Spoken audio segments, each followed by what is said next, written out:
Обвинителството чека пријава за да реагира за сомнителните набавки за ковид кризата. Од таму денес рекоа дека внимателно ги следат информациите околу можни злоупотреби на буџетски пари во тендерите, но нема конкретен одговор зошто ќе чекаат на полицијата и антикорупционерите кога имаат надлежности да реагираат.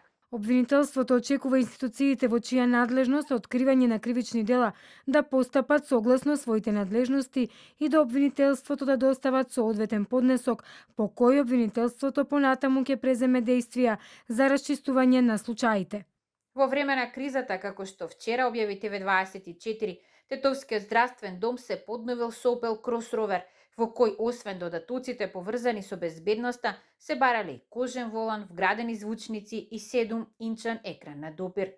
Предмет на постапката за јавна набавка е набавката на стоки, моторни возила за службата, патронажна и вакцинација за потребите на установата. Првиот човек на здравствениот дом во Тетово најави писмено соопштение за тоа дали автомобилот на вистина се користи за намената за која е купен и зошто за луксус се потрошиле над 20.000 евра.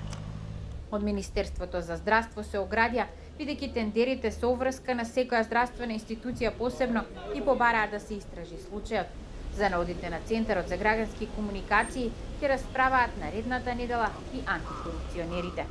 Покрај ризици од корупција и судирни интереси во целата оваа сфера, во јавните набавки, особено во време на пандемијата, се наметнува и уште едно прашање, тоа е етичноста на трошењето, токму она што го кажат, она што се констатирано од Центарот за граѓански комуникации, дека дури се набавуваат и возила со луксузни елементи во нив, што навистина од на прв поглед е неетички, меѓутоа сепак секоја злоупотреба на етиката и конечно и води кон основи за сомневање за корупција.